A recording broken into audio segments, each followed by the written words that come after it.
Miriam, we're back. In order to heal, you have to feel. But not everybody's trying to feel, Miriam. That's your money's worth. That was a $5 bill. God bless you. Miriam, we're doing some things. Things that don't serve us. Well, guess what? Now it's time to realize that they don't deserve us. Toya on the move. She says, can you bring spirits back after you tell it to leave? He says, I'm not going anywhere because everything you just said is out here. I can't be doing that at the bar, Dante. I really love my bell.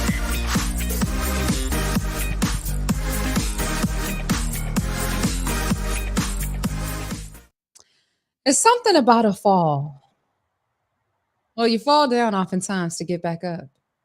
But the thing is, nobody wants to fall because falling down doesn't feel good. And sometimes you get beat up, sometimes you get hurt, and oftentimes you look up and you're feeling confused. But then you realize that when you are down, how beautiful the get up is. Because when you're up, you've always known where you've been. So perhaps we need to change our perspective on what a fall down means.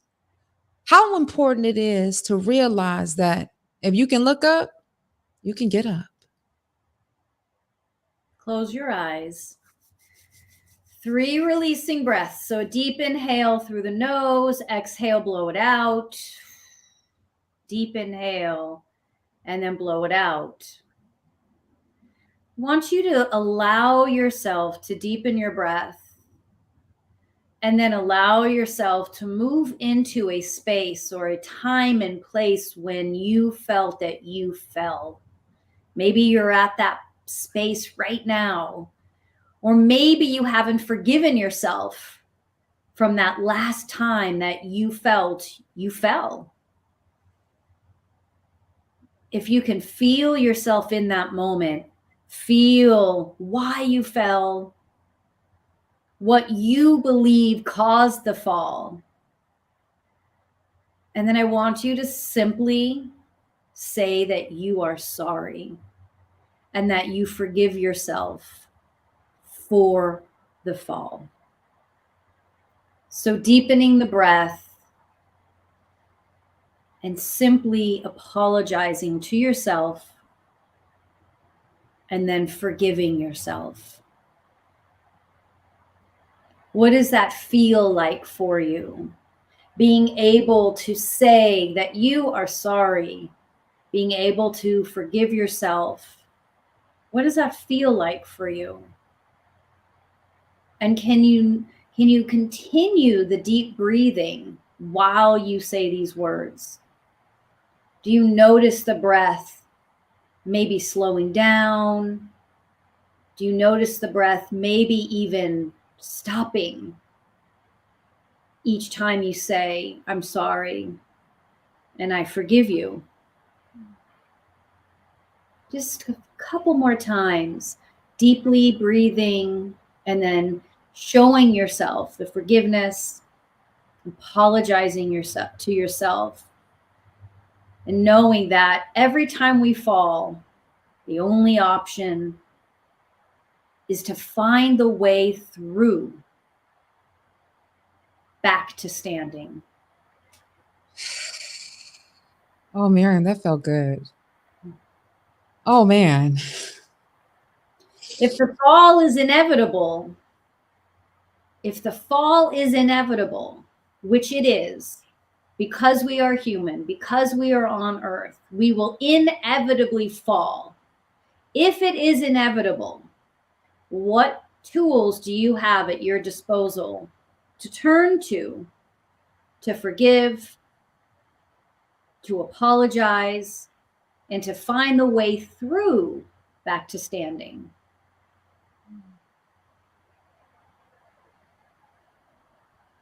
I like that, Miriam. Forgiveness is so important. And I like how you said to feel your way to the other side, but then also that other side is simply standing, getting back up. Because it's not about how hard you fall, when you fell. It's about the story is about the get up. And isn't it interesting that when we do fall and when we are down, why do we second question whether or not we can get back up?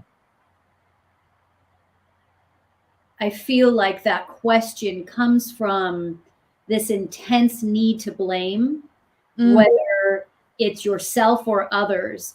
And the stronger we blame others, the more we are avoiding ourselves, right? I'm not saying that everything is your fault all the time, but we definitely are 50-50 in all relationships we have. So being able to step back from the blame, whether it's on yourself or on someone else, and focus on my role, their role. Now, how do I make my way through back up? Because if you can look up, you can get up. Because if you look up, you can get up.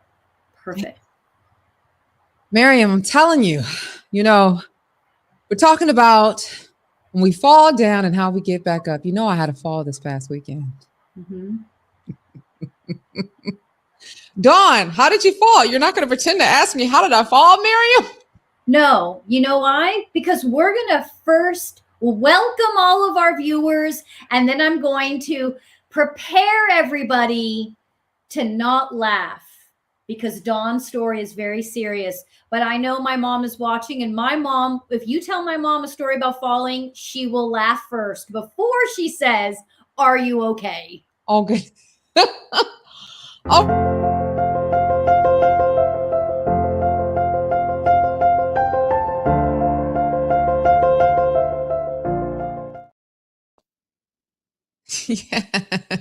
Yes. We're back. Happy Thursday. Happy Thursday. I see we have some viewers here. Where are you tuning in from? Say hello. We want to see you. We appreciate you. Thank you for showing up for us, but more importantly, thank you for showing up for yourself. This is Be Inspired with Dawn and Miriam, where we talk about inspiration, motivation, and we're tapping into intuition. And we're going to enjoy the theme, the inspiration for today's theme, falling and getting back up. Yes. Now, I'm sure a lot of you can relate to the Donnie McClurkin track. We fall down, we get up. Because sometimes I feel like we beat ourselves so hard when we fall down, we're not realizing that it's all about the get up. In fact, that's where the story comes. In fact, we never question or second question when the sun sets only to rise again. So why is it that we're so hard on ourselves, Miriam?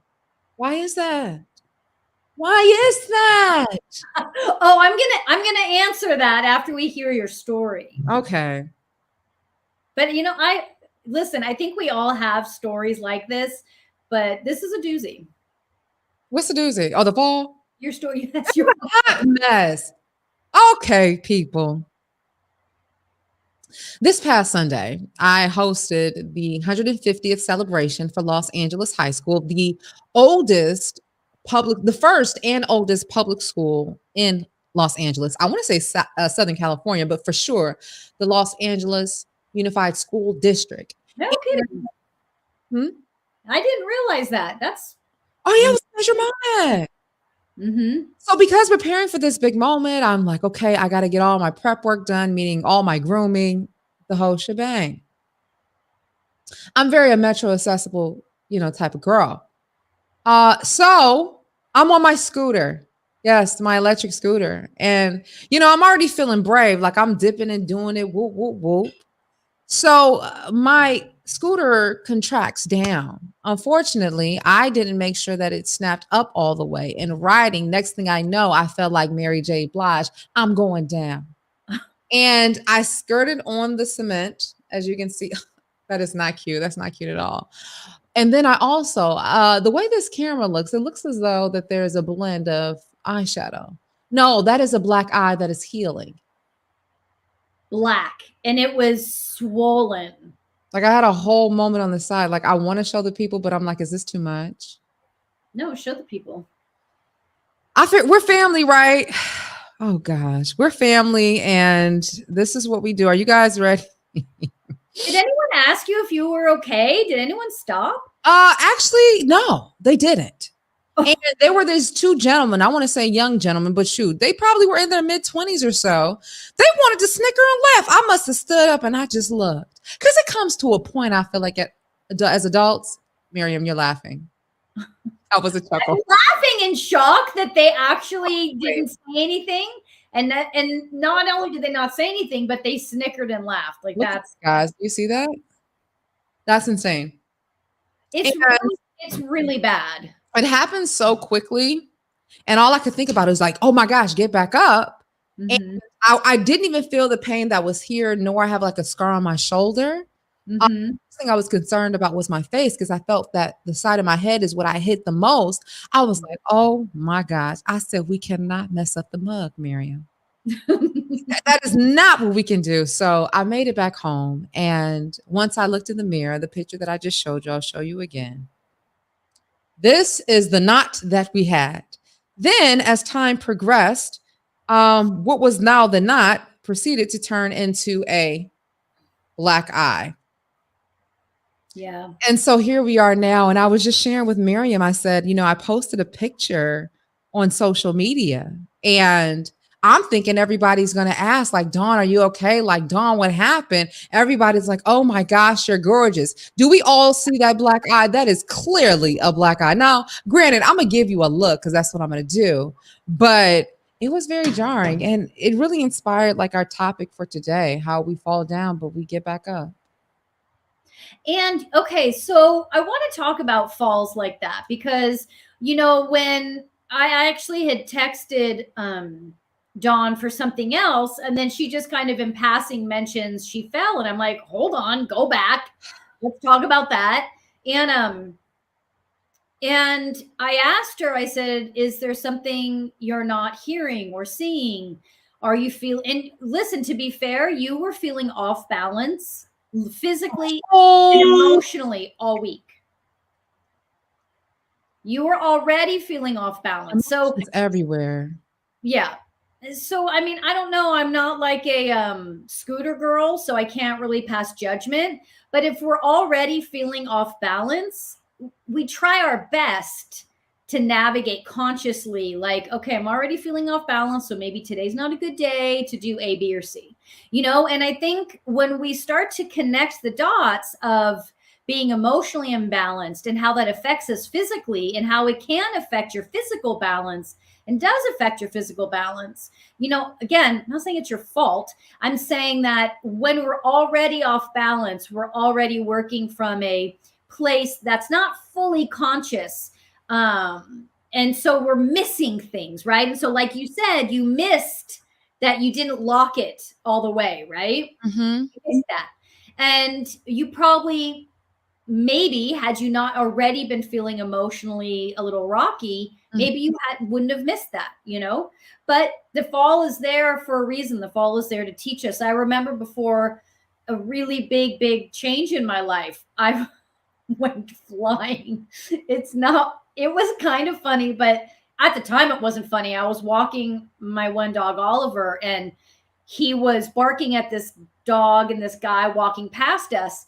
And he just went nuts and got in front of me. And there was so much change happening in my life. I was not grounded. I was not anything. And I just went flying over him and just landed really hard, which is, when I think back, it was really funny. But the guy that was walking his dog that caused the chaos, not that I'm blaming him, but he just stood there and stared and didn't even keep walking and didn't even ask if I was okay, didn't offer to help, nothing. I think sometimes, I don't know. I don't know. I can't explain it. But my point is, when I look back on the times that I've had massive falls like that, because listen, once you're no longer a kid, we don't fall that often, right? You're not trying to fall that often, even at all. Yeah. Yeah. And so when it happens, I feel like it is you trying to tell you something, right? You trying to tell you something. That is my friend Rosalind Pinga. I just have to come in and jump in real quick because she's here. Rosalind Pinga and I went to middle school together, elementary school. So that's like first grade. That's like over 20 Detroit, though. years. Yeah, Detroit. Rosalind Pinga. I still have a jewelry box that she got me from the Philippines and a best friend charm. Okay, that's all. Hey, Rosalind. That is so cute. That is cute. Anyway, did you hear what I said about why you fall and how you need to deal with it? Yeah, you have to, and I think also what I was reaching into in my brain of what you were saying is essentially how do we get back balance with that? Yeah. Coming in tune. And I feel like oftentimes that unbalanced feeling is sometimes you're moving too fast. Sometimes, as my mom used to say, I remember when I was learning how to drive, she would hold on to that, that arm thing that you go into, slow this buggy down. And sometimes you gotta slow this buggy down because we need to get balance. Oftentimes when we're so stressed out, oftentimes when we feel like we're so confused, it's because we're unbalanced because we're moving so fast. And as we talked about on previous episodes, how important it is to breathe, how it's important to journal, how it's important to do meditation, how it's important to do yoga, how important it is to get in tune with your body, to know what's going on. Because perhaps if I just happened to slow down and been in tune, I would have felt what was going on with the doggone scooter. Mm-hmm. And the thing that I thought was so interesting, and I think also when we talk about the fall down, is sometimes we're just so focused on the impact, on where it took place. Mm-hmm. And when I use impact in this way, where it can show up. So the impact happened on the side of my head, but where it showed up was on my eye. And then did we even talk about the whole emotional moment that I've had this week since having the fall? Like, it's so interesting, Miriam, how whether we're sick, whether we physically injure ourselves, like my emotions were awry. Like I'm up here like giving devastation, giving, oh my gosh, I miss my mom. I'm giving sad. I'm giving, can somebody come save me? And what I realized was at that time, like, okay, Dawn, we need to go inward and feel what we need to feel. And it reminded me of something that you said on a previous episode, like when we have loved ones who have crossed over on the other side, how it is important to grieve because perhaps that's them being closer to us. Mm-hmm. Absolutely. And what's interesting is if you were not that I'm going to, not that we're here to analyze you, but because you're sharing your story that will inevitably inspire others who we've all experienced what you've experienced. When you kind of go backwards to a week or two before the fall, if you were to start looking at what was coming up for you, what you were feeling, what you were experiencing, you would probably start to put pieces together and go, oh, I see how I was brought to this point, how I brought myself to this point.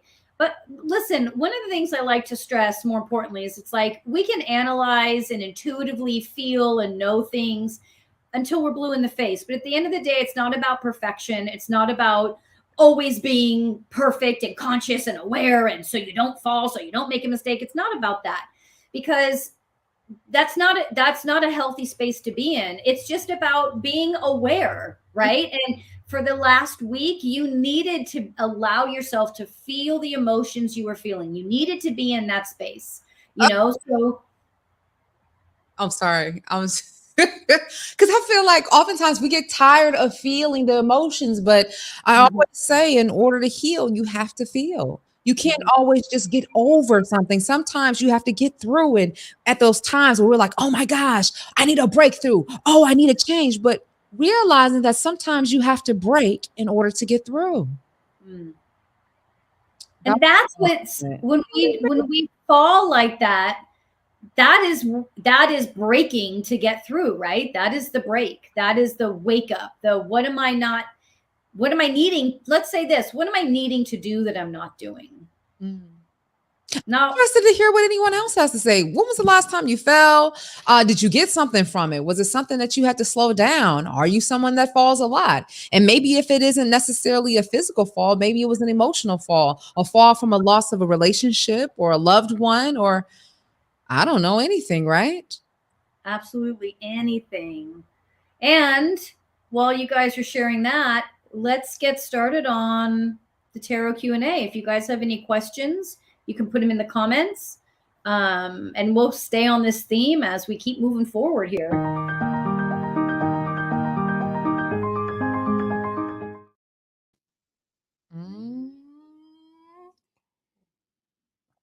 Now, for any of our first time viewers, I saw Rosalind in there. Wait, Rosalind, should I say Rose or Rosalind? Oh my gosh, I gotta follow format. Rose. The tarot card is a moment, or tarot Q&A. Why don't you explain what kind of questions you would like people to come and approach you with, or what the purpose of it is, and so forth? Yeah, so the tarot Q&A is, I'm a psychic medium, and I don't use tarot cards in the traditional way. I use them as a way to just kind of ignite my intuition. But it is all about just answering whatever question you may have, something that's you feel has been bothering you or not going your way, and whatever that is. It could be love, career. I ask that it's a specific question. It's easier for me to answer more specific than general. And then Dawn will join in and support. And we're just here to support you guys and help you in whatever way you need help. And don't be afraid for the help, shoot, because we all need it at some point. And just thinking about, we all have these lows. And I feel like, you know, there's so much falling happening, except for the falling of like prices and rent and so forth. But so many people are experiencing some type of downfall in their life. And I like to think of it like how I mentioned earlier in the show when I said, you know, the sun sets only to rise again. But if you think about it, how we are these spiritual beings having this human experience is no different from a frequency or energy. It lets you know that you're alive. If we were at a spot where it was just steady and it was going across like this, guess what? We'd be dead. And knowing that what goes up must come down. What goes down is bound to go up, because if you can look up, you can get up. Catch it, because it's hot, baby. Harlow's in the house. Can relate. Was running to catch a bus a few years back, fell and broke a bone in my hand. Definitely taught me to slow down and be more aware myself. I can relate, Harlow. I have another story.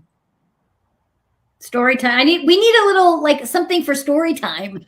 You have like a little do I have like a harp sound effect or something? I'll see. But yes, I recall when I was young. Wait, I should be looking at you guys. Wait. I love it. I was in this program called Scoop by the Public Benefit Corporation. It was a program downtown that actually spearheaded everything that I'm doing right now when it comes down to voiceovers, when it comes down to TV and writing and acting, all this. And I remember child downtown Detroit off of Woodward. The bus was there. I thought it was my bus. Miriam, when I say I was booking it, I must have tripped right, like it could have been in the television show. I tripped right in front of the door of the bus opening, okay? Only to find out, it wasn't even my bus. Oh, I knew you were going to say that. It's ripped in the inside, and it's just like, slow down, you're moving too fast. There's something, can I tell you something? There is something about when I'm driving and I see someone running to catch the bus, it makes me so sad. Like, I feel so bad for them. Sometimes I'm like, get in, I'll help you. Like, it's just like, I don't know, but I think because you know that if they miss it, it's going to be another freaking 30 minutes for another bus. And it's just such a bummer. I don't know, but it's just something I feel. We're feeling real sad, Miriam. Just go ahead and give them your car, you know? Seriously. She's like, I don't feel that bad. Right. I mean, you know, I gotta set a boundary somewhere. I see you true. I'm just teasing. But yeah, okay. You know. Here, I have a question that was submitted to me before this. Hold on, where is it? We didn't get to this the last show. What are the key things we can do to trust our intuition, and how does one feel confident that their intuition is on point versus coming from fear or being influenced by past experience? Okay. Did you get this out of my brain? Oh, were you thinking about this? I mean, full transparency, because it's a safe space. I happen to experience this kind of often. In fact, I had a dilemma today about whether or not I should go somewhere. Am I forcing myself and expanding myself too much, or am I operating out of a place of fear? But I'm curious to hear what you have to say. Okay. So what are the key things we can do to trust our intuition? So the first thing is we have to learn the difference between intuition and our brain. Intuition and our emotions, our fears, our doubts. And we have to condition ourselves, just like an athlete needs to condition themselves for a game, we have to condition ourselves for intuition. So that means you have to learn how to quiet the emotional body. You have to learn how to quiet the mind so that you can feel the subtleties of your intuition. Your intuition is not going to be 99% of the time, your intuition will not be a force similar to emotions. Say it one more time. So 99% of the time, your intuition is not going to be a force similar to emotions. So if it's very emotionally driven, it's not your intuition. Okay. If it's very emotionally driven, this is our past, these are our fears, these are our doubts, these are our anxieties. Intuition at its purest form is very subtle. And if you aren't careful, you'll miss it. So, am I freezing on your end? Do you see my? I am, huh? I wonder if I can, hold on, I'm going to try something. Let me see. I'm going to try something in my settings. I'm going to try and bring this down a little bit and see if that helps. Janet said, oh, that's deep. I know that's right, Janet. Listen, you sit here on Miriam, you bound to pick up something. That's why I say salt, pepper, ketchup, pick it up, pick it up, pick it up. Oh my God. I hear you, but I can't see you. Could you hear the bell? I heard the bell. You're on. Oh, there you go. You're back. I went ahead. Yeah, she said, Harlow said there's definitely a deep lag. You did not say deep. Dawn said that. Yes, definite lag. Also, really quickly, as Miriam is getting her service, are you back? I'll log out and log back in. Okay, yeah, because I'll be here with the people. I want to let you know right now to go ahead. As you can see, I said, click the link to join the conversation to share a comment or question.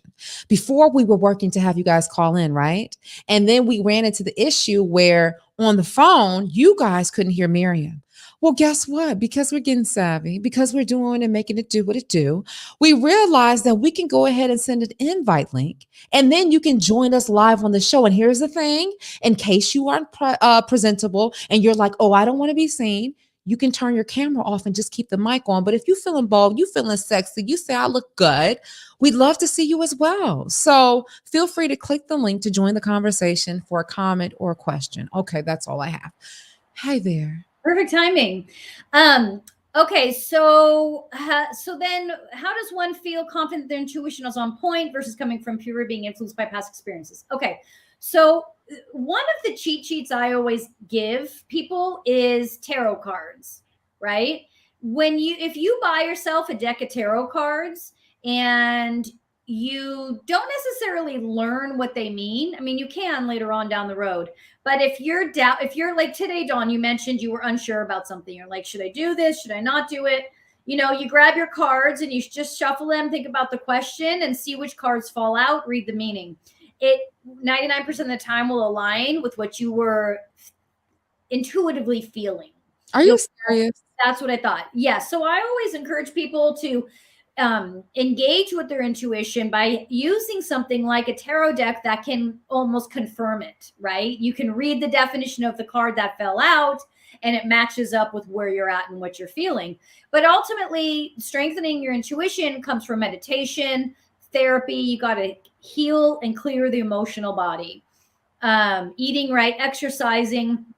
This physical body is an instrument to connect to the higher consciousness. And if that instrument is out of tune, if it's hasn't been cleaned, if it's broken, then yeah, it's going to be very hard to hear your intuition. And so for us, that cleaning and clearing and tuning has to happen every day. It's not something that just happens once and then you're good. Like this morning when I woke up with like, I just woke up in a bad place. I don't know why. And so I had to get into meditation and yoga to really bring myself to a place of balance. It was just the brain taking over. It's the, the fears and the emotions, they all rush up, and then you have to balance them all out. And then, and then some days are still kind of like, not great, but you're balanced at least. And I'm not being driven by my fear. Why do we need cards? Janet has a question. Sure. Janet says, what exactly is a medium? Okay, because I'm thinking like psychic, medium, tarot cards, that goes into that whole realm. But I guess we should break down exactly what a medium is for anybody else that's wondering too. Yeah, so you could probably Google a better definition than what I'm about to give, but I'm going to try. So as a medium, so traditionally a medium is able to channel information from people who have died. Okay. A medium can speak to those who have crossed over. A medium can foresee the future. That's like kind of your simple version. But the way I like to teach is that some people are born with this heightened sense of mediumship, this heightened sense of psychic ability, right? But that's a thing we all have.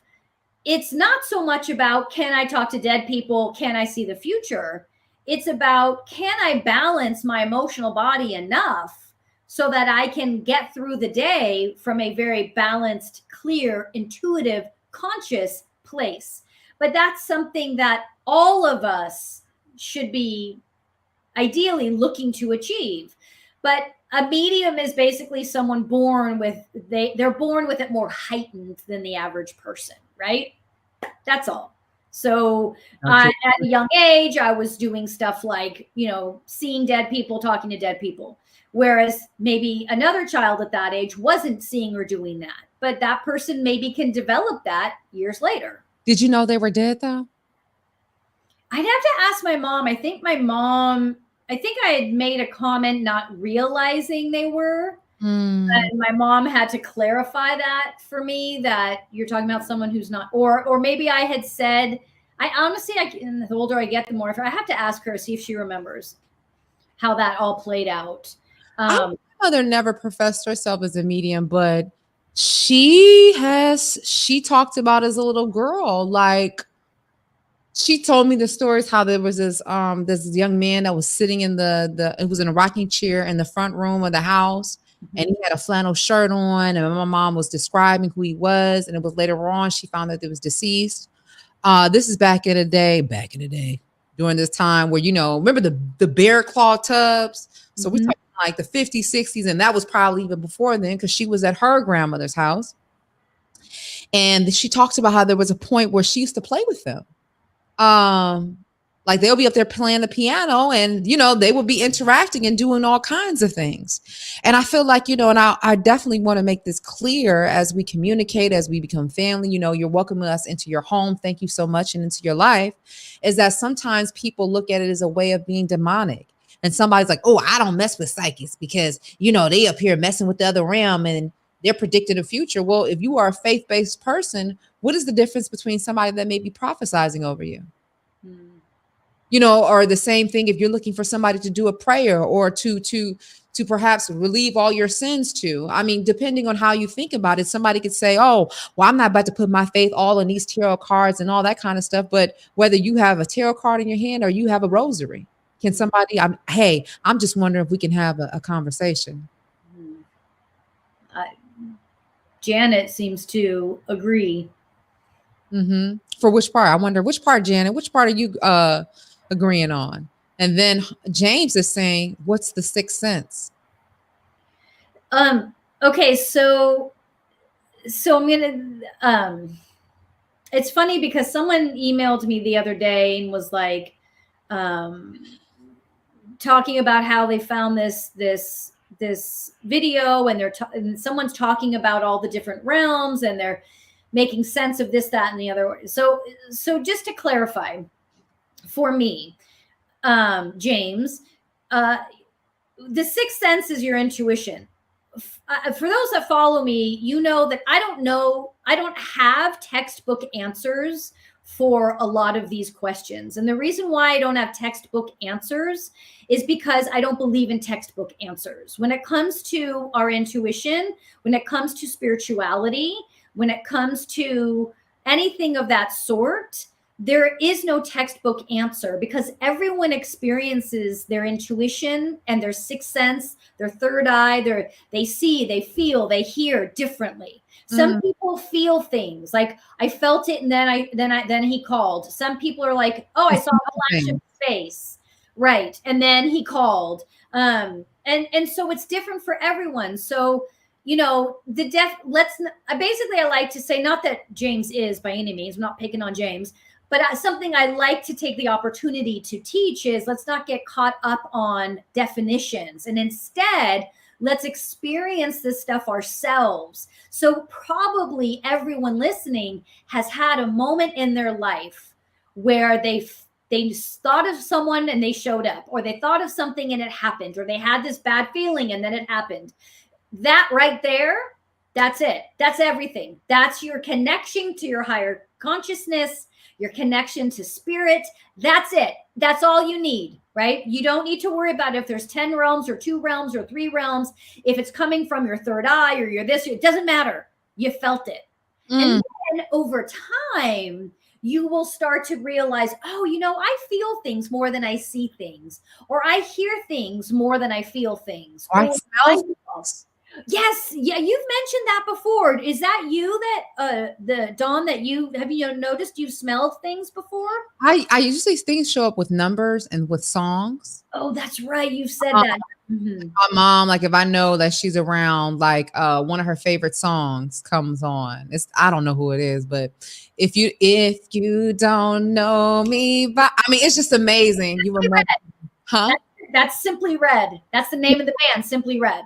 Okay, yeah. So that song, that track will come out, and then I think our nose, like in my family, like my sister has a really keen nose, and even my nephew. But I noticed even the other day, like I can smell things like intensely, like I can really break it down. But mainly for me, it's music as well as numbers. That's my thing. See? Okay, so but for you, that is a very much an intuitive experience, right? And even though if you look up what intuition is, if you look up what a medium is, if you look up anything else, it's not going to give you that answer. So if Dawn didn't know better, she might go, well, then it's not intuition. Yes, it is. For you, that is your experience with connecting to your higher consciousness. So it is 100% that. It is very real. Very rarely will I ever tell someone that their experience is not real, did not happen. Because just because it's not how I would experience it, doesn't mean that you aren't having that experience. And that's what we have to remind ourselves, to make room. And, you know, I have been very transparent. Oh, Markeitha said that's Harold Melvin and the Blue Notes. Yes, that is that song. Who are you talking about? Simply Red. If you don't know me by now, you'll never, ever know me. If you don't know me by now. Did Simply Red do a version of it now? Never know me. Yeah, I'm gonna find it for you. I'm gonna play it for you. They must do a remake of it. Okay. Now, pardon me. Hey, it's a safe space. Simply Red, is that a Caucasian band? Yeah. Okay. So they had like one song and that was their song. Oh, okay. That would be interesting. I don't know historically how that is. But because we are talking about the different ways, because I think it is important for us to make room. And for those who may be faith-based, and this is what I was going to say, Miriam was asking beginning of the show, she was like, Dawn, you know, how would you say that you grew up? You know, I've always said my foundation of having a belief, a faith in God. I grew up in a Baptist household. And what I mean by that, there was a Baptist church that we went to. And what I mean by going to church, we went specifically on the holidays. But I was always in Catholic schools. But I always have this, what I come to realize in my older years is that I don't subscribe to Christianity because I feel like God is so much bigger than that. And I see we got Miss Bernitha Gales on here, who is a pastor, a minister ordained. And her and I have definitely had those conversations, but I didn't want to oversight what Janet had said because we were talking about the way that we sense various things. And she said she recalls seeing things or people who have experienced abnormal incidents in the past, and she hears songs and sees circumstances in dreams. And That's perhaps a lot of things come in dream because all our inhibitions are let loose, right? yeah. Yes, but here's the thing with dreams.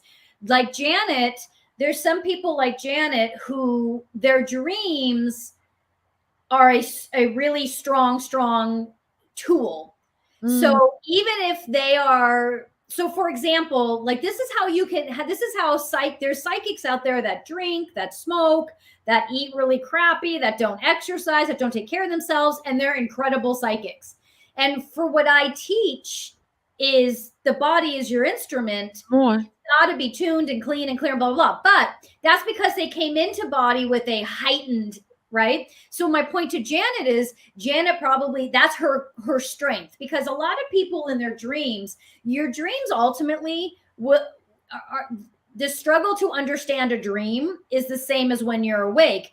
Because when you're sleeping, if your mind is still like processing the chaos from the day, when you're sleeping, if your emotions, your fears, all of that, your dreams are going to be nutty and weird. And that's why so many people are like, what does this dream mean? And I'm like, I don't know. It has to do with what you watched on TV, what fears you're carrying, what your hopes are, what your dreams are, what all, meaning like your dreams in life. Like, and what happened at work that day. Like, so to pull the intuitive part out of that in your dream is just like when you're awake.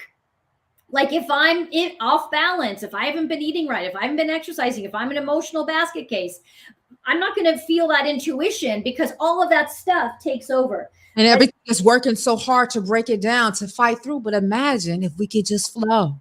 We know that energy flow. We are these spiritual beings having a human experience. How many of y'all are getting down with the flow? And Janet has a strength in her dreams where that's a very strong area for her. And that's great. That's her skill set. But again, like if you were to Google intuition or psychic, what Janet said she does wouldn't come up. What Dawn says she's experienced wouldn't come up. It wouldn't be any of that stuff, but it is all that stuff. I just went in there and I put a link in StreamYard in case anybody wanted to join us, whether it be on video or just probably wanted to call in and use their voice, to go ahead and click the link because you may have a question. You may have a concern. Maybe there's something that you're trying to figure out. Perhaps you need some inspiration. Well, there's your moment. And Marquitha, am I saying that correctly? Yep. She said they did do, I just want to acknowledge they did do a remake. So, okay, so I'm not too crazy. Thank you for that. And then Janet saying, I grew up, how do you say that? But Church of God in Christ. Oh. Pardon me, I'm not trying to, Janet, we met, I'm not trying to be intense, but they practice, they're really rigid, right, Janet? Because I was talking to a young lady, or I was talking to them because they're non-binary. Danny Cassette, I met on the set of a Disney project, and they described themselves as growing up in the church. It was very, very structured. There's certain ways of doing things. You have to do it this way in this kind of order. So that was my experience of Church of God in Christ. Interesting. Mm-hmm. That must have been a challenge for Janet, I would think, to have that intuitive sense of just knowing how intuitive you were, but then learning something that might not support that. Well, here's the thing. It's like, okay, for people that are strong in their faith-based, meaning very religious, into structure, it's like a thing of realizing, like, if you are that of a Christian or believe in God, and you know that we are all made in the image of likeness, and if God is so grandiose, who do you think that you are to define or try to put between the lines? Yet, when we think about practicing this whole realm of religion, it's all about staying in the line. So I'm confused. Are we subscribing to exceedingly and abundantly, far more than what we could ever imagine? Or are we putting ourselves in a godly-like suit, putting ourselves in a godly-like shoes, writing a godly-like scribe of thinking that we can define it? And so that, for me, is when it starts to clash, because it's like somebody needs to make sense of it.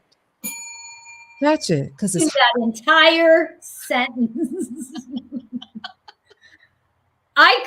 Like sometimes I forget we're live and I'm just like, I keep going. I'm like, oh, I'm a part of the show too. I'm just listening to you so intently. I'm like, oh my God, now where is she going with it? Yes, to all but that's what I love to talk about. I love meeting people like you, Dawn, like Janet.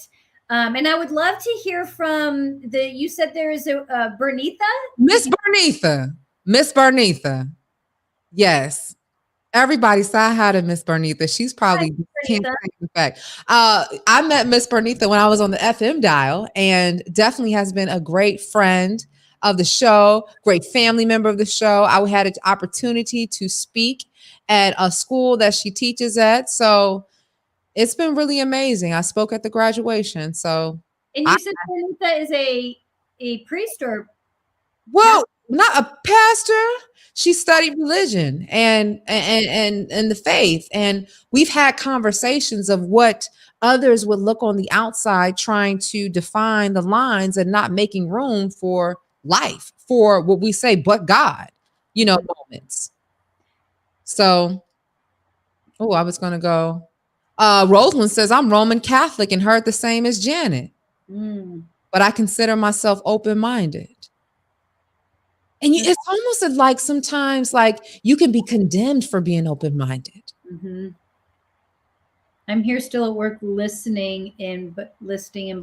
Hardest working woman. I know. And I think, I think just that sentence, not to go like too crazy deep, but just that sentence of I'm open-minded, doesn't that all like immediately tell us that something's closed?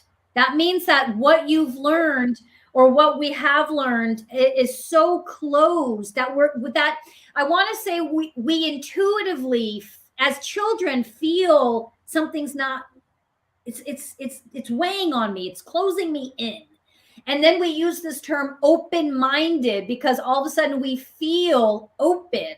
And I'm not saying religion is bad. I'm just speaking to those who are listening and saying, I bet you felt a sense of things kind of feeling like it's closing in on you a little bit. Otherwise, where does this term open-minded come from? Gotcha. My husband is from Detroit. His Baptist, his parents, correct. I've been with him 21 years and yeah, I should know this, but I have heard the word Baptist a lot. So I'm pretty sure that's what they were. But, he moved out here obviously, and then connected with me, who is, put it this way, if his mom ever saw any of the stuff I did, it would scare her deeply. And Bruce has no issue with it. So I find that very interesting.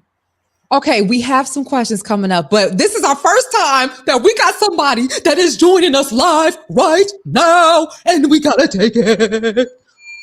Order up. All right.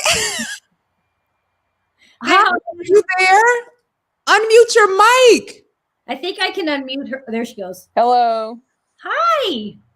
Hey. Where are you tuning in from? Mississippi. Mississippi in the house. Mississippi, watch your mouth. Talk to us. No, I talked to Miriam like over a year ago, and she wasn't on Facebook for a while, and then I just saw her pop up tonight. So yeah, I just wanted to pop in. Holly, are you the one with the past life that we read your past life? I think so, yeah. With a certain male, like there's a man and there was a connection with the past life? Yes. Yeah, that was me. That's how I know. Now I know. How are you, Holly? Tell us. Oh, Holly is a medicine woman. I don't know. Oh, I'm sorry. That's how I've always seen you. Tell us about your psychic skill set.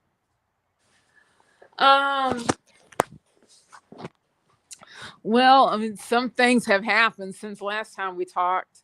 Like? I'm having premonitions, like I'll have dreams, and then I mean, like if it pertains something to me, it'll happen later on, or it will happen to somebody else. Mm. So yeah, I've had that. Um, and sometimes when I'm around people, I'll pick up on their past. I'll see like things that happened to them in their past. Oh, wow. Yeah. Holly, And it's kind of it's kind of freaky because that's never happened to me before. Like I'll see like if they had like a traumatic experience, I'll see exactly what happened to them. Yeah.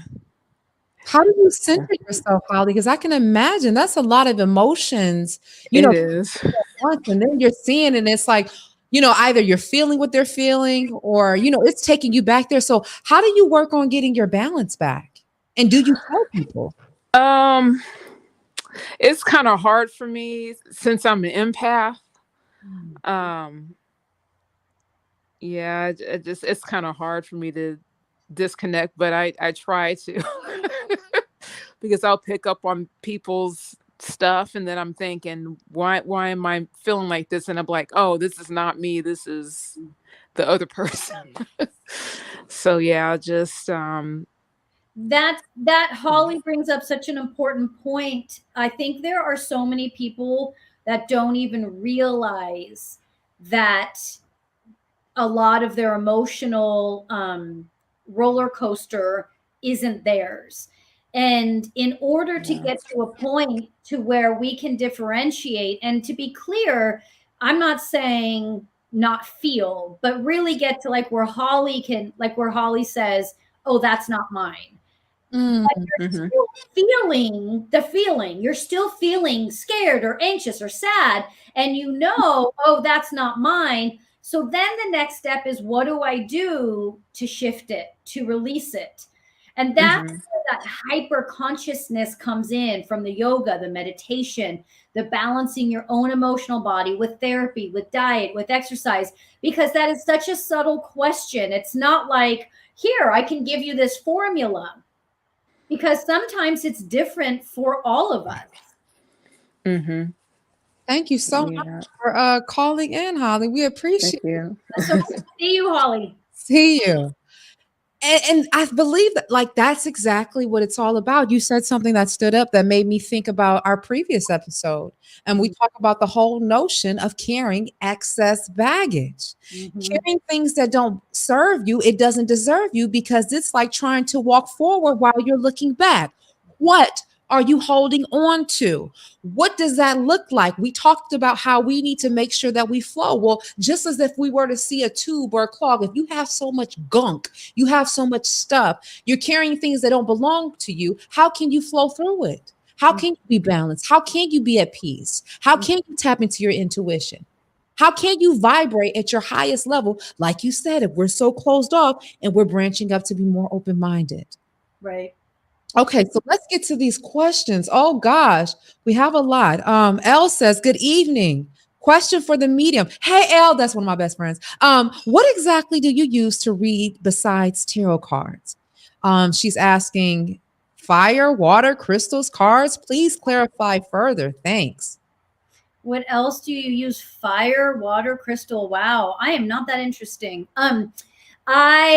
So for me, most of my work is just done energetically. So I don't really use tools. I've never really been a tool person.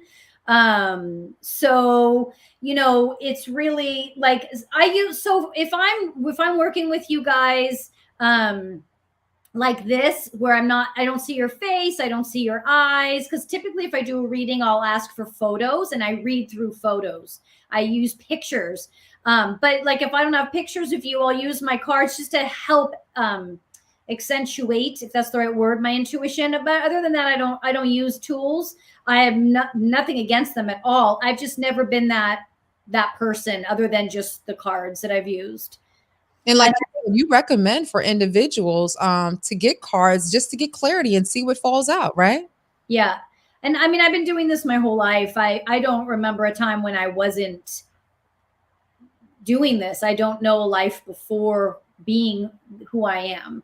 I'm not saying there wasn't a roller coaster of life experiences there, but I mean, yeah, so it's always been a thing, but I highly recommend whatever cards you are drawn to is what I always say, because the next question is, what do you recommend? Whatever you're drawn to, you find something and you think it's beautiful, grab them.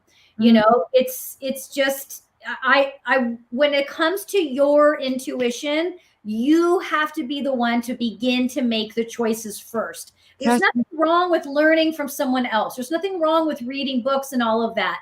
But I like to stress, when it comes time to you doing, you have to start by trusting you to make a decision to do first, not going, Miriam, what should I do? I'm never going to tell you what to do. I'm always going to tell you what is the feeling, what feels like what you should do. And we know the truth by the way it feels, right? Yes. We know the truth by the way it feels, right? That's where our intuition comes in. Okay, Rosalind's in the house. Is this your best friend from middle school? I think so. Is this Rosalind? It is. Hi.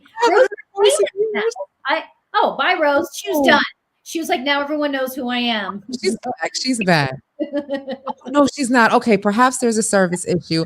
I do want to say that if you are chiming in and you happen to use your phone, please be sure to put it on Do Not Disturb. That can also cause where it can conflict. Hey, Rosalind, you there? Can you hear me? Yes. Okay, great. Sorry, I don't know, my camera's not working for some reason, but yeah, it's me, Dawn. Hi.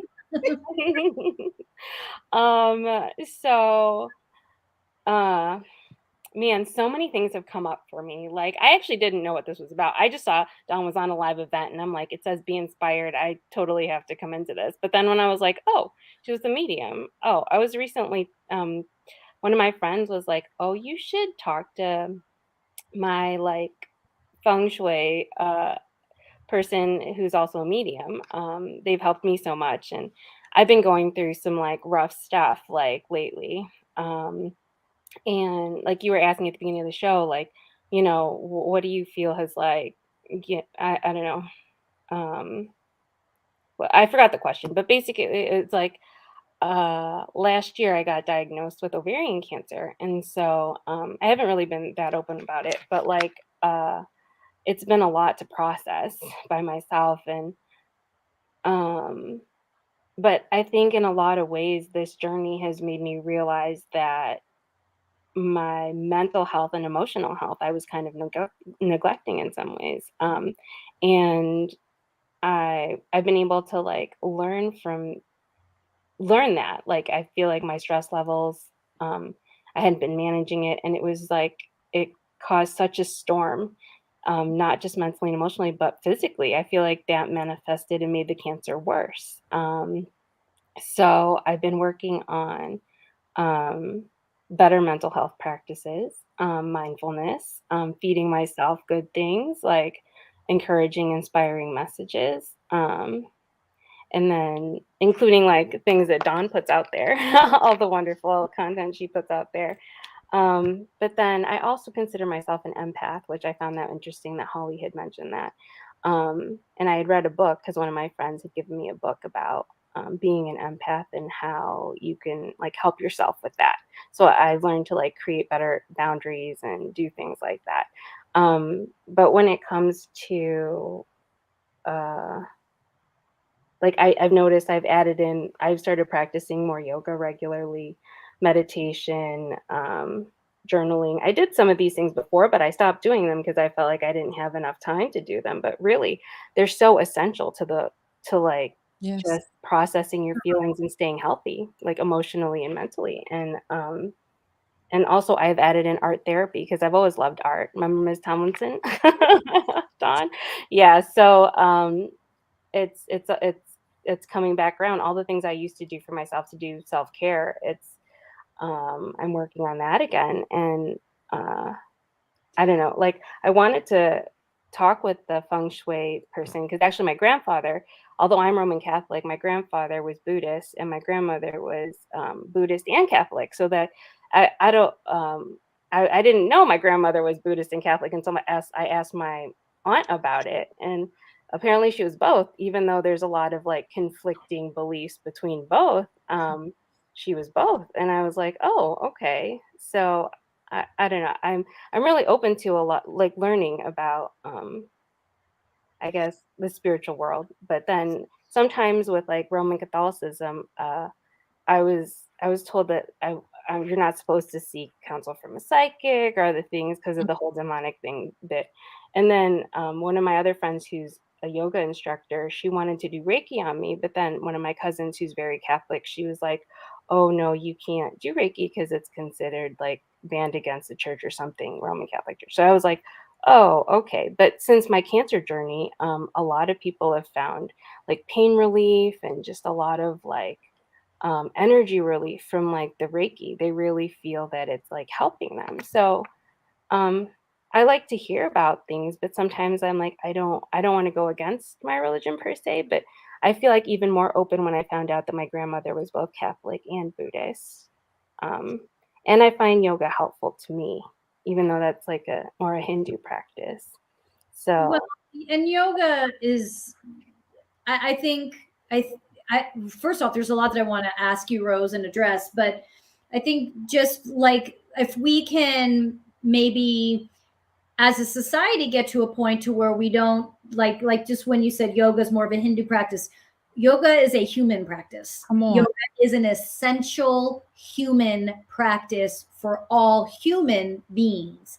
Just like mhm, meditation is a human practice. It is how we survive this planet. mhm, And the way you feel after you do yoga, the way you feel after you meditate, that shouldn't be something that happens once a week, once a year, over the summer, over your 2-week vacation. It is something that we should seek every morning. Now, to go back, it's important for you to understand that yes, like disease is dis-ease of the mhm, body, but we mhm, also don't want to blame ourselves for environmental toxins and environmental life experiences that also cause dis-ease no matter how healthy you are and how much you do. There's things we can and we can't manage and control.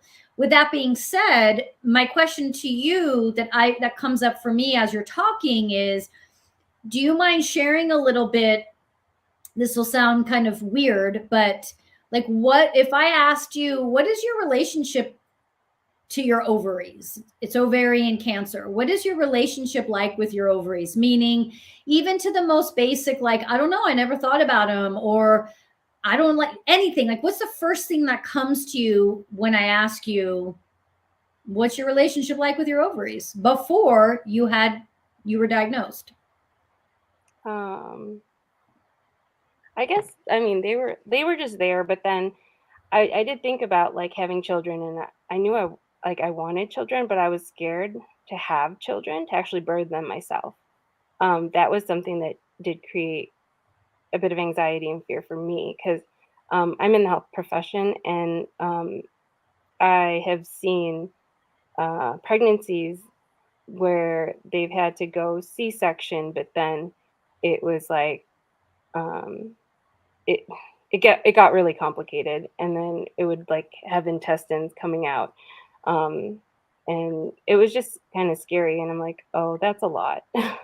um, so it was hard for me to. I ended up having a hysterectomy, but and that was hard to grieve, like the thought of like not being able to have my own children, like genetic children that came out of me, basically. Even though I was fearful of it, I thought that I could still have the courage to have children one day if that's what the universe wanted me to have, you know?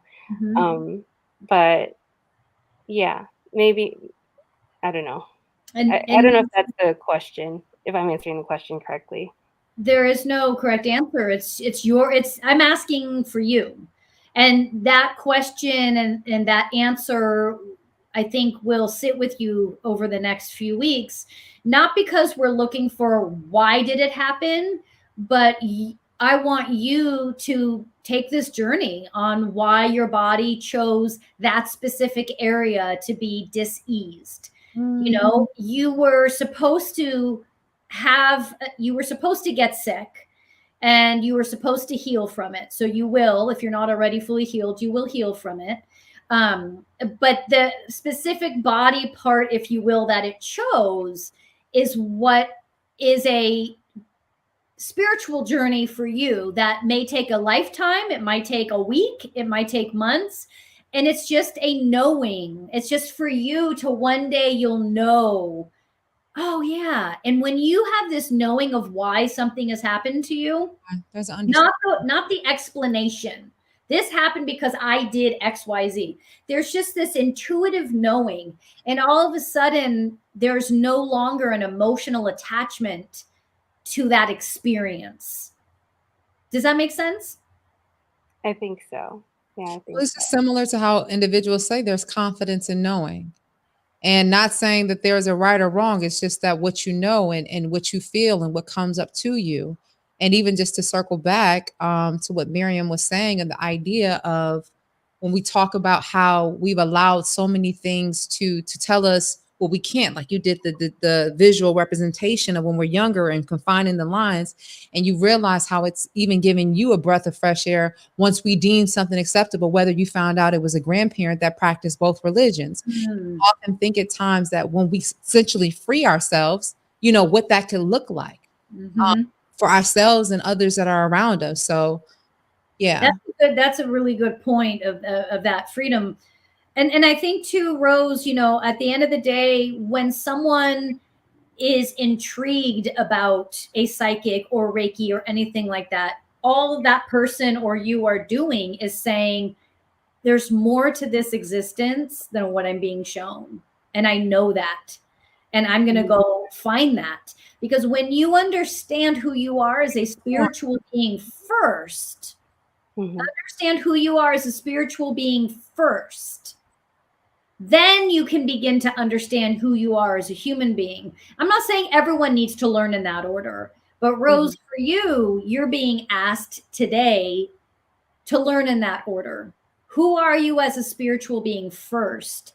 And then you're going to understand who you are as a human being and how as a human being you relate to your family, to what's been shown to you, to society, to what you've been taught, because you're about to unravel this journey of, I had no idea. Oh my God, is that true? And this is like, I just see you like having this unraveling and going, wow, I didn't realize there was so much that I didn't know. And that is out there. And that is who I am. And I just see you unraveling. And a lot of times that term unraveling is meant as a bad thing. It's not. It's actually meant as a removing the BS layers and getting to who you are as a spiritual being.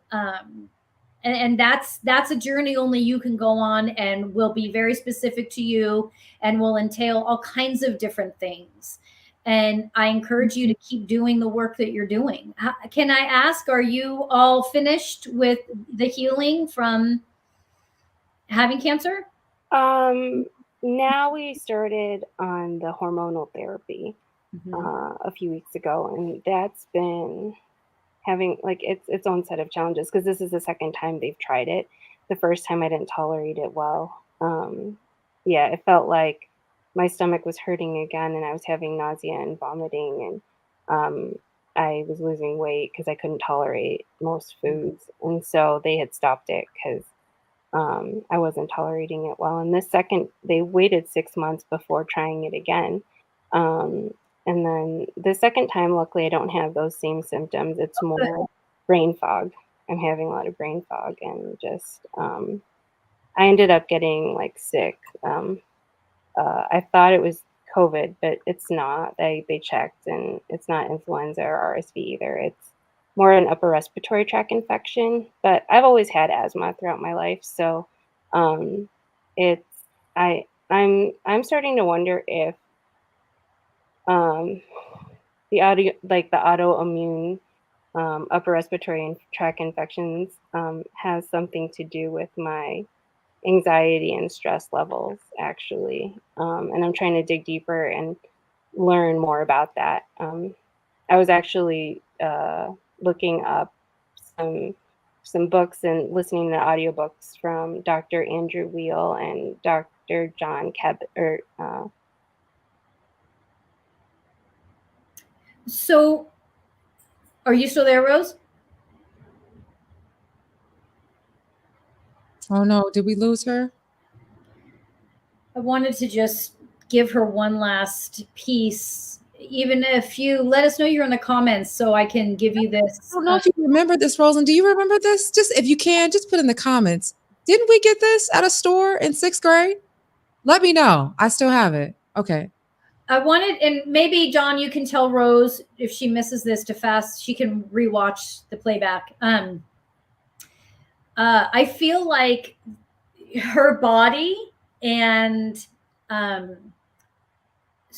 so she's rejecting. It's like I almost feel like she's physically rejecting her human body and desperately seeking this soul connection. And so she's all the medicines and or these other illnesses that are happening. I feel like it's because she's simply being asked to like that's where that when I kept saying unraveling, like this is all happening to unravel this physical facade so she can just embrace this soul connection that she's desperately seeking. And so, yes, of course, heal through the physical, like do the research, do what you have to do, eat right, all of that's imperative. But really, I feel like her soul is just desperate to come out, to come out. And so there's this like sense of fighting the physical because she just wants to feel that freedom. And it's not her time to pass. So that's not an option. So she has to find that freedom through this new journey that she's on. And so I cannot stress, she should be as often as she can, falling asleep to meditation music, meditating every time she feels the desire, yoga, walking outside, just connect to nature, just like allow herself to just immerse herself in that. And I think it's also a thing of getting connected. Because I'm wondering, like, oftentimes I feel as though, because she expressed about, being a Roman Catholic and being the religion. Oftentimes I think when you're subscribing to such a strong faith base, or say if you grew up Kojic, Church of God in Christ, there's a thing where you feel like you're so connected in that moment, but realizing is disconnecting you from everything else, which you innately came to do as a spiritual being, having this human experience, having the human experience. And that is what we need to tap into. That is what we need to connect to. That is what we need to flow through when we talk about living our best lives, when we talk about being inspired, when we talk about being motivated, but more importantly, when we talk about being intuitive. Because we don't have to look outside for the answers, because the answers are right here. Beautiful. Oh my, there was, Miriam, I don't know, like there were so many questions. We had somebody mention the afterlife that reminded me of something that was piggybacked off of what Holly was saying. Can we even? Do you mind if I jump in really quick and just let me, do you feel well to be in the channel people who have transitioned? Okay. Yes. Janet, hold that question there for a sec. I want to answer this one real quick. I was always taught that you have to be gifted tarot cards. No, you don't have to be gifted tarot, and that you're not supposed to buy your own. Yes, you can buy your own. And then L is supporting Rose. You got this, prayers lifted for your health and journey. But L, I don't mean to shake my head like poo-poo that, but I'm poo-pooing that. There's just the minute when it comes to who, I don't even like to use the word spirituality because I feel like it's overused and bastardized. But when it comes to you connecting to your higher self, throw out, if someone gives you a rule, don't listen to it. There's no rules, okay? These are just freaking pieces of paper. Are there ways to treat them? Sure. Some people treat them, put them under their pillow. Follow your intuition. If your intuition is telling you, I feel like I'm supposed to wait for someone to buy them, then that is 100% for you and correct. But if it's not, go buy yourself some. Gloria, my boy. Oh, wait, I'm sorry. You had posted someone's comment? I mean, there's so much. It's wherever you want to go. Can I post Gloria really quick? Yeah. My boyfriend was killed in ambulance 3 years ago, and everyone says that I should move on with my romantic life, but I can't rest till I recover his body, even though it's frozen under 30 feet of ice. Gloria, that's hard. So here's what I want to say to that. And this, someone just asked, what did she say? Can we talk to those who transitioned, and someone asked if there was a such thing, if we believed in the afterlife. Do you guys believe in afterlife? So I just I want Gloria, only you know when it's time to move on. Nobody else can make that decision for you. When it comes to grief, only you can make that decision. And some people grieve longer than others. There's no rules. First and foremost, if you are not ready to move on, then you honor that. Next, I think it's fascinating that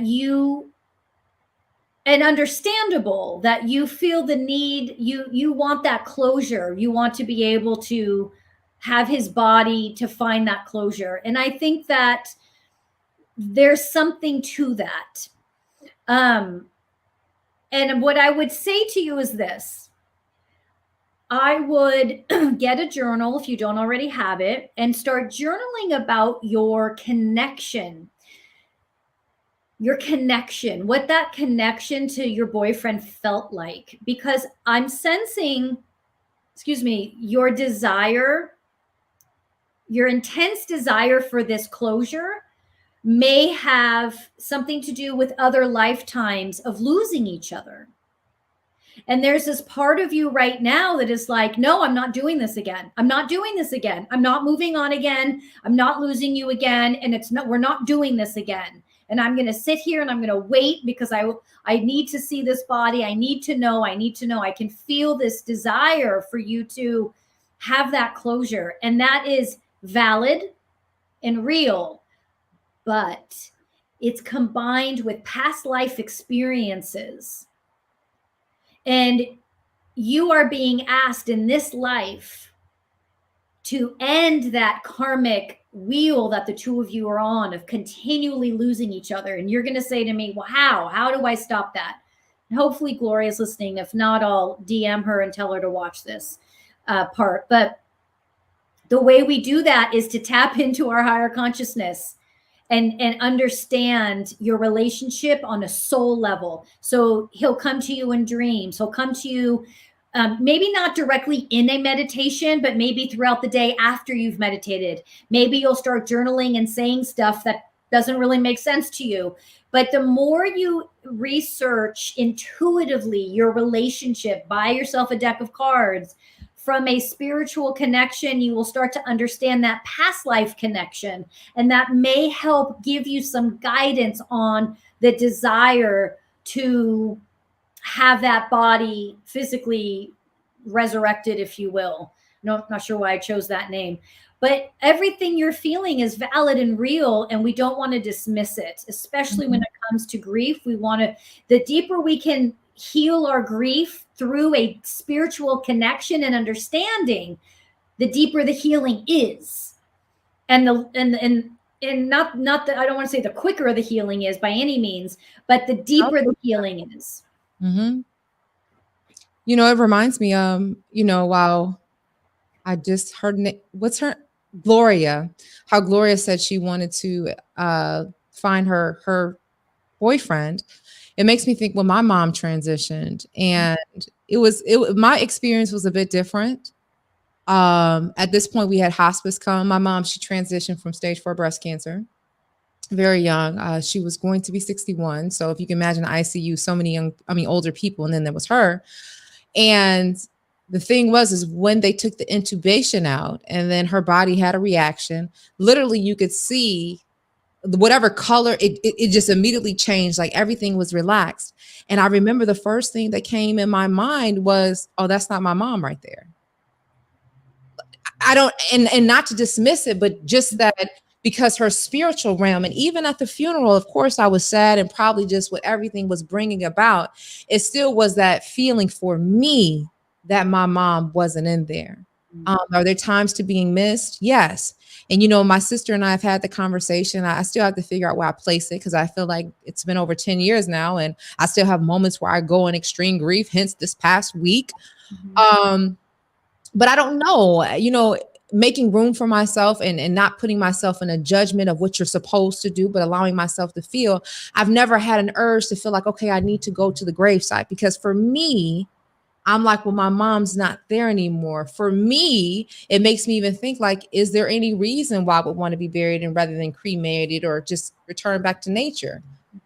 So I, just like you said, it just depends on what makes you feel better, what makes you feel at peace and feeling comfortable. Oh, that's beautifully said. And all of that's a knowing. You can't explain it. Yeah. But that's a knowing. That's powerful. Wow. This was powerful. Mary, we're going to be on here forever. We got to go. The doggies have to go potty. But this was good, right? Yeah. How do you feel about leading us out, Dawn? You up for it? Yeah. Or is it heavy? Too heavy? Is it too heavy? I mean, I wouldn't say it's too heavy. There's just, you know, a lot, but you know, it just goes back to what we first started with the show. You know, we fall down, but we get up. And oftentimes it isn't just how hard the fall is. It's just that as long as you can look up, you can get up. And I want to encourage you to make room for being this spiritual being, having this human experience. And as you recognize and you realize that, make room for yourself to feel, because the only way is to heal is to feel. And just like this frequency or this energy of this being that we are, just like the waves go up and down, you are going to have down moments, but what goes down must come up. If you have to think about yourself of being this energy, this being, compare yourself to the sun. Every day the sun sets, only to rise again. So the same is with you. Why should you ever doubt it? Why should you ever question your power, your magnitude, and how you can light up a room and even light up your life? So be that light, be that mode of inspiration, be that motivation for yourself. And you realize too that what allows light to shine is simply the light. You can't cast out the light. I don't care how much darkness there is. So no matter what it is that you're facing, as long as you continue to walk towards the light and to be the light, you will shine. So yes, we fall down, but we get up. And if you can look up, you can get up. Until next time, be inspired.